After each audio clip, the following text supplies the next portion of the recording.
welcome back to the channel, guys. I know it's been a while. We've had a little bit of a hiatus for various reasons. Things get busy, work gets busy, but we are back with another social course review for you guys. Today, we're starting with some of the, what I consider true Orlando courses. I've done some of the other courses around the outskirts of town and decided we need to get some of our actual courses on the channel. So I am here today at Bill Frederick Park on Turkey Lake. This property actually has two courses, and we will be playing arguably the best of the four Orlando courses in the area, and definitely one of the toughest, T2. So as I mentioned, there are two courses on this property, and we will get to OG, the original course, at another date. But today we're tackling T2, which is more wooded, more technical, and actually has a lot more options to play from. So in the intro, you saw me throwing some drives in this area here. This is actually an extra reserve parking lot for when they have lots of big events out here. But there's almost never any cars here. So we affectionately refer to this as the driving range. It's the only course in town, or really course I've played anywhere, that has this much wide open space to get a true proper warm-up in. If you play all the way from the edge to the posts back there, I don't know if you can quite see them in the video, that's almost 700 feet. So, you know, unless you're Anthony Barella, you ain't reaching it.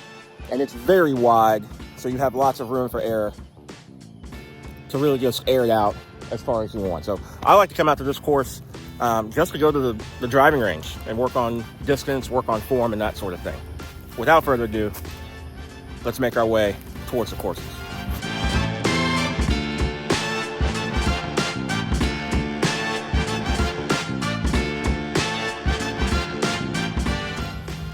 So one of the sweet things about Bill Frederick, in addition to the driving range, is actually the putting green. So right next to the parking lot, you'll see not one, but two baskets that we use for warming up. And I like to refer to this as a dynamic green, because you actually have a little bit of an uphill slope right here, so you can work on some uphill, some downhill putts. And actually the basket for hole 9 for the OG course is just right there. So you can actually work on some really uphill putts with some low ceilings, to get nice and warmed up before you start your round. So in terms of just amenities that this course has from a disc golf standpoint, you couldn't really ask for much more. As you step up to hole 1, you have two routes to choose from on this 480-foot par 4. The big arms, or those afraid of gaps, will opt for the massive hyzer over the tree line to the right. With enough height, you can air it out wider than you think to crash into the center of the fairway. The straight gap is more direct, but is only about 10 feet wide and almost 120 feet from the tee. Once you find your landing zone, you're met with lots of small trees that force a tight approach to the green. Go too long, and you'll be putting from some very uncomfortable rough.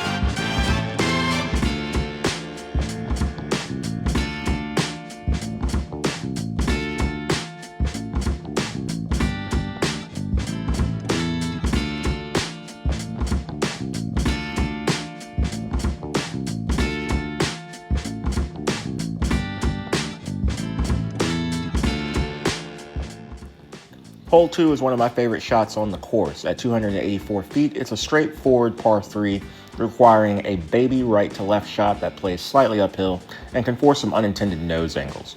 Like hole 1, the gap is tight the entire way to a protected green, no matter which pin you're attacking.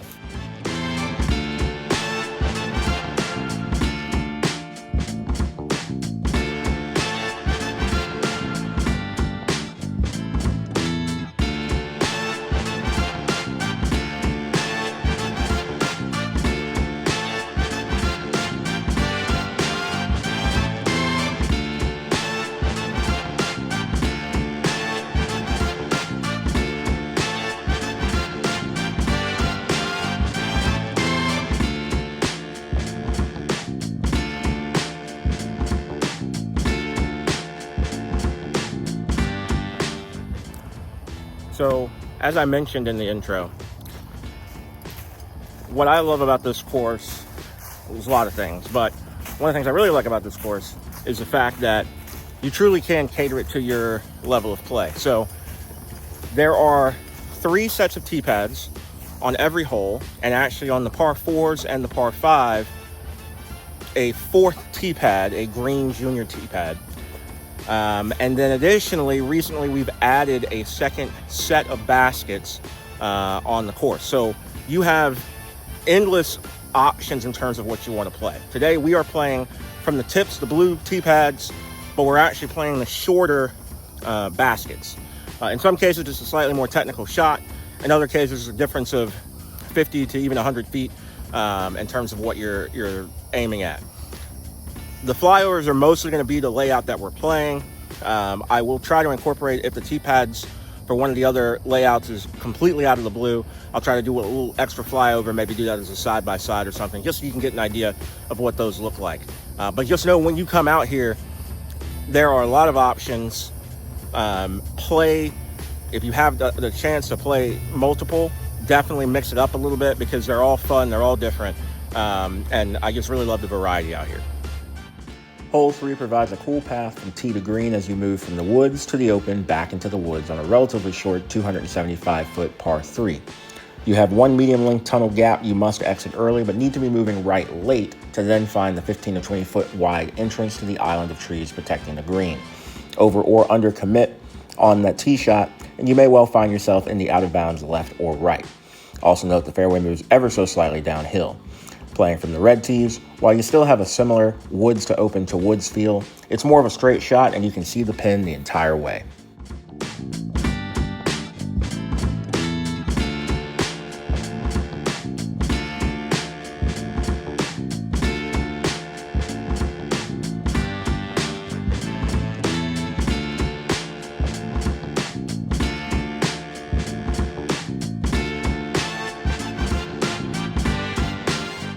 Every course has that one hole you can never figure out or just play poorly all the time. Hole 4 is that for me. This deceptively tricky 292-foot par 3 plays downhill, but also has a low ceiling with trees lining the ideal path on either side. Moving left to right, once you reach the green, you're then met with usually an uphill putt with enough slope that rollaways can and do happen.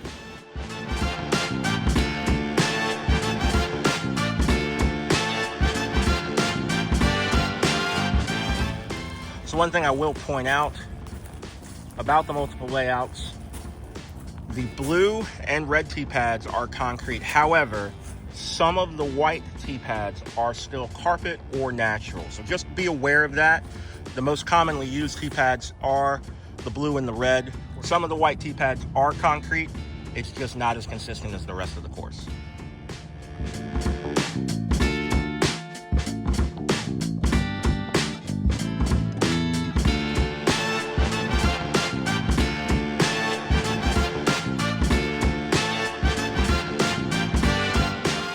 The only par 5 on the course, hole 5 plays 848 feet as a dog leg to the right. While short on distance, the shape of the hole really does make it a 3-drive hole for all but the longest throwers. From the blue tee, you start with a massive left to right drive, but have your choice in how to play it. Backhand, forehand, and roller are all viable. A good drive will land somewhere around even with the red tee or even up to 50 to 60 feet past. From there, your best play is a spike hyzer to the second landing zone or as far up the fairway as you can to try to eliminate most of the other guardian trees. Your final shot can be a straight shot through one of the many gaps if you land in a good spot, or another spike hyzer to avoid everything. This green in particular is covered in sand, so don't worry about skips.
The par 3 262-foot hole 6 is the first on the course that plays drastically different from every tee and pin configuration. To keep it simple, we're just going to talk about the play I threw for the video, which is a simple left to right shot that respects the low ceiling. This is one of the more protected greens, so touch is important to card the birdie. If you do play to the red veteran pin, the play is usually a spike hyzer over the top, which often gets caught by the last guardian palm trees, leaving you a 50-foot putt. The low skip plays, but it's a much trickier technical line.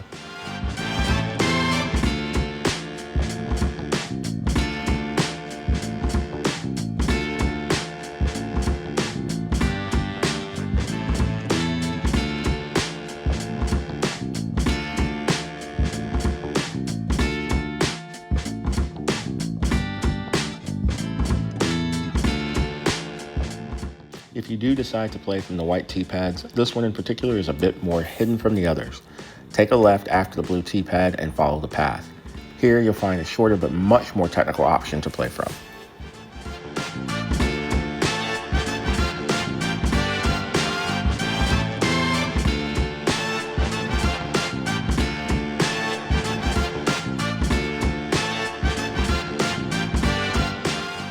On hole 7, we reach our second par 4. Playing 425 feet, it's once again not the distance that makes it a par 4. While some try the over-the-top shot, you really have no idea where the disc is going to end up. The conventional play is to try and pick a gap to either the left or right of the initial palm tree directly in front of you and land somewhere in the flat bottom. From here, you're left with an uphill approach to a pin once again positioned on a slope. Depending on how far down you make it off the tee, you may have a few gaps to choose from to approach the pin.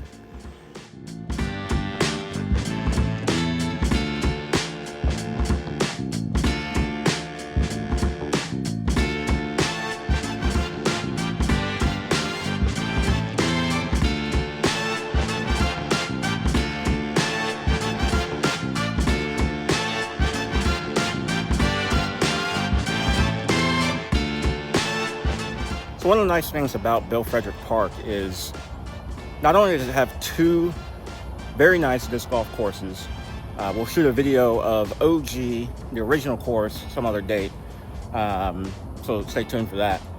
But it has lots of other amenities in the park for the non-disc golfers as well. So right behind me here, you'll actually see, let's see if we can get him in the shot. There's a horse standing right back there. This is actually a petting farm. They've got peacocks, a horse, donkey, there's a couple other animals as well. There's a little nature trail walk back in that way.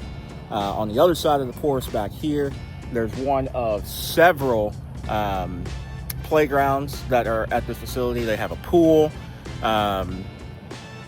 softball fields, so they really have a lot of amenities for other patrons to be able to use and have a good time out here as well, not just the disc golfers. Hole 8 is another very short par 3 at only 253 feet. It plays right next to the petting zoo, but only the absolute worst of shots have any danger of ending up in it. Playing our pin today, the shot is a right to left, ideally forward skipping hyzer for the right hand backhand to give you at worst a circle's edge putt. Go too long and you have no approach to the pin, too short and you're scrambling.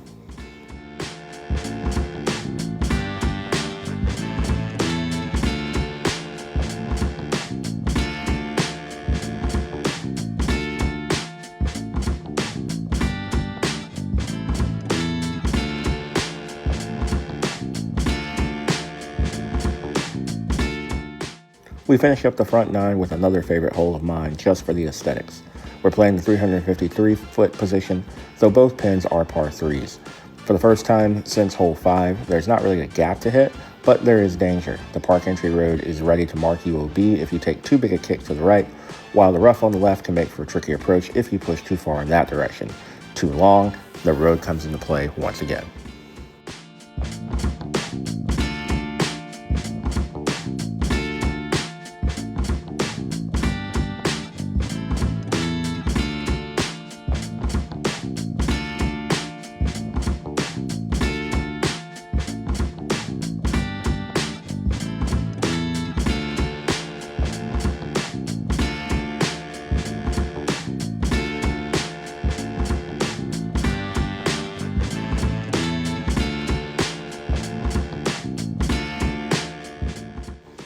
We start off the back 9 with another 2-route hole. Hole 10 plays 298 feet, and you have a choice of a relatively straight shot or a right-hand backhand flex shot that puts you close to the OB road on the right. Keen locals will note that in the past there was a Mando on this hole, forcing a straight shot, but with so few cars coming through this park, it was removed a couple of years ago, allowing for more creative plays.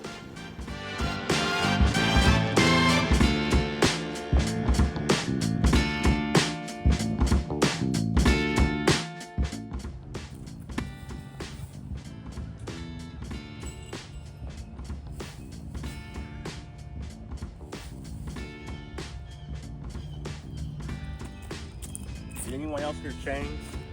Because I heard chains. I'm pretty sure we just threw that in. Let's go see. So I don't know if you can tell from that shot, but we just did something remarkable. Anyone who's played with me and knows me knows I don't get aces. It's not a thing. This is number 5. I've been playing for over 20 years. This is only my 5th ever ace. And we got it on video. That is incredible. Hole 11 introduces another par 4, this one playing 506 feet. This is very much a 2-shot placement hole, though I've seen people try and get aggressive and end up with bogey or worse on multiple occasions. There's a palm tree right at the turn of the hole that's your aiming point. If you land within 20 feet of it, you have a very straightforward downhill shot to the green. To the right, along the entirety of the hole, there's an OB RV park. I don't recommend trying to throw over it if you're out of position. The red tee is hidden from view, so I include the flyover here. You can definitely reach the green from this position, but it's not as easy as you think, as you actually have a tighter gap to hit off the tee.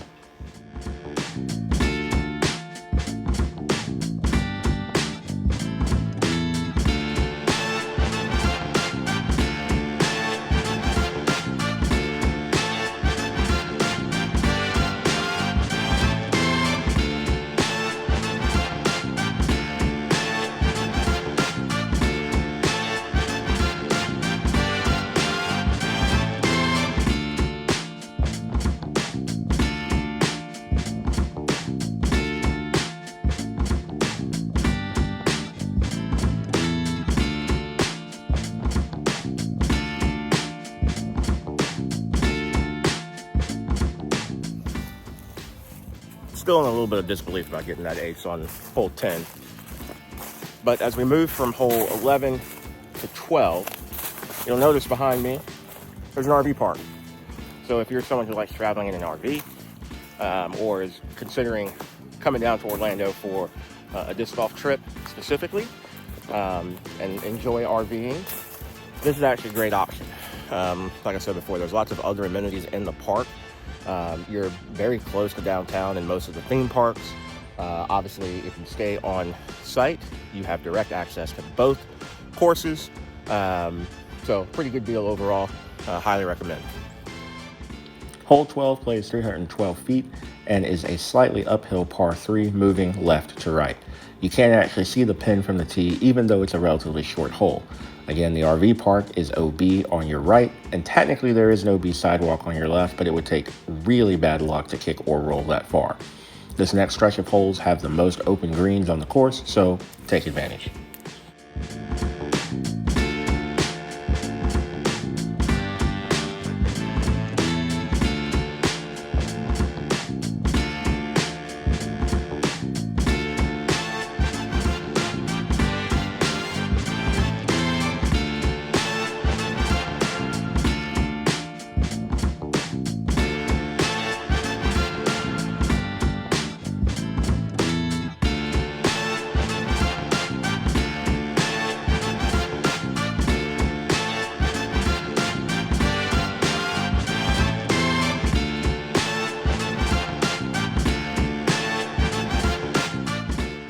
Another slightly uphill hole, hole 13, plays as a 317-foot par 3.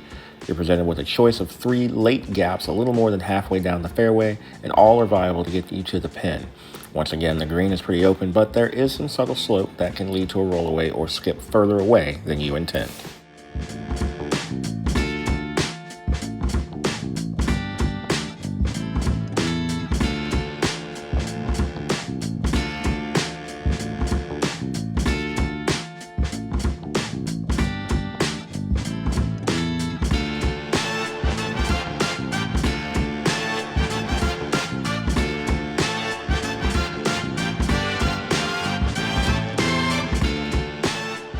Next, we bring the OB walking trail as well as the lake into play on the downhill 351-foot par 3 14. While it may be tempting to try going to the right of the giant tree directly in front of you, the ideal play is actually the straight shot on the left. If you're feeling really confident, you can play more of a flex line. Just hope you don't get a straight skip that hops up and kicks you into the OB on the right. Especially playing to the veteran basket, this is one of the few holes with a death putt as the green slopes directly to the out of bounds.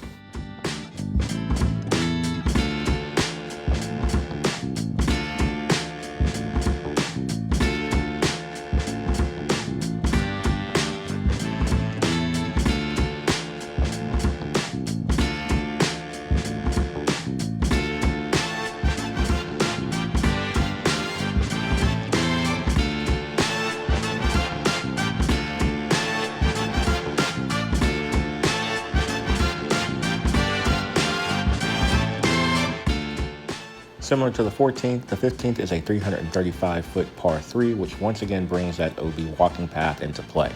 You have a tight gap to navigate immediately off the tee, but it's so close that you don't have to worry about missing it.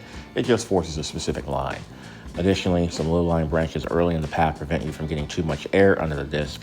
Our pin today is tucked almost directly behind the last tree you need to avoid before reaching the green. It's a wide enough tree that if you end up directly behind it, you have absolutely no look at the pin.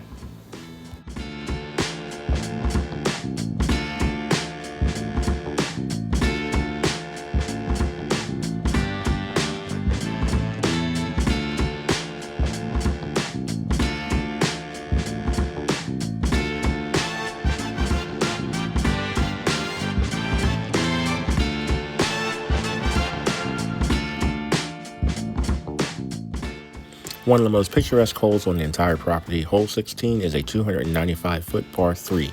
Sorry, but I don't own a drone, so we're just zooming in on this flyover. You only have one choice from the 3 main tee pads, and that is to clear the water and land on the green. As we walk along the path, you'll notice the other tee pads lined up for shorter and shorter water carries until you reach the green tee pad, which doesn't play over the water at all. This is the only par 3 with a green tee pad. Often for tournaments or even casual play, the green pad serves as your drop zone if you end up in the water. With a tight line and low ceiling, it's no gimme either. Note, once you reach the green, the tree branches hang low enough to actually make for a tricky putt in some cases, especially playing to the longer veteran basket.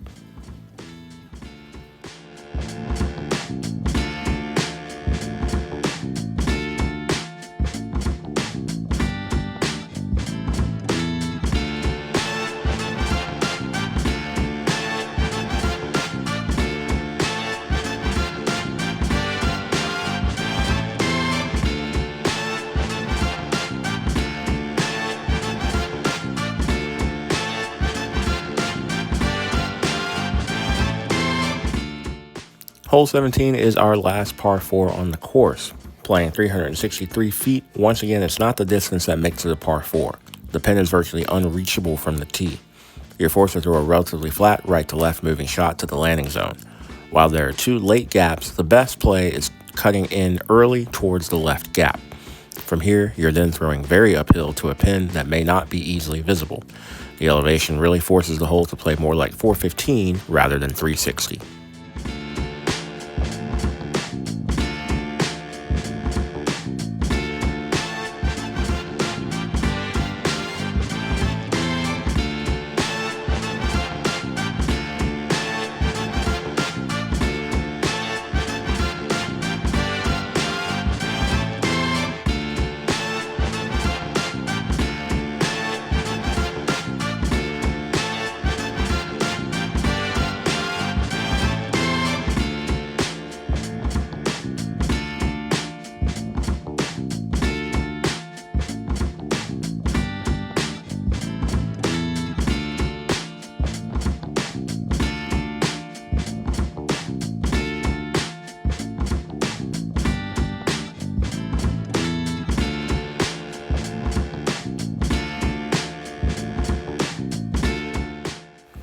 We end our round with the shortest hole on the course, measuring only 161 feet.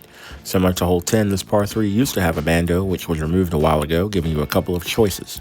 The gaps are very tight, and even going to the left gap, the ceiling is quite low, though if you execute it typically, you'll get a nice skip back to the pin. Be careful though, if you misjudge your angle, you've now brought the OB entrance road into play. There is also a similar line on the right, but there's much more stuff to hit, which makes an up and down much more difficult.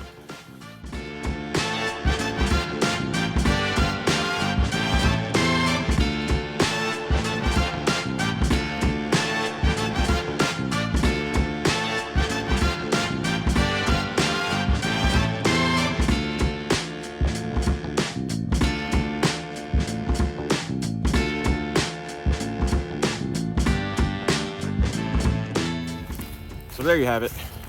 That wraps up our round here at Bill Frederick Park. T2, the harder of the two courses on the property here. However, we played the second most difficult layout. You obviously could see the veteran baskets on all the holes. Tried to show how different a lot of them were. Most of them are just a little bit longer, a little bit more to the left, a little bit more to the right. But there is actually a much shorter layout. Playing from the red tees is actually one of the shortest layouts of all of our courses in Orlando. So if T2 looks a little intimidating from the blues to the veterans, play the reds. It's a really fun layout. I play it all the time, especially if I come out with my 7-year-old who enjoys playing. So, you know, I always like to say we have basically 4 true Orlando courses. This to me is probably the best of the bunch. But don't get me wrong, the other 3 are all quite good, and we'll definitely be getting videos of each of those as well. So make sure, if you've made it this far into the video, that you leave a like, subscribe to the channel, leave a comment. I do read all the comments and try to respond to them. And if there's any other specific courses you want me to try to hit in Central Florida or Florida in general, let me know. I'll try to get it on the list. But this summer and fall, I'm going to try to basically knock out all of the Orlando courses. So thanks again. Appreciate all the support from my sponsor, Shane Monster. Make sure you check those guys out. I'll put a link to the merch shop down below, and we'll catch you in the next one.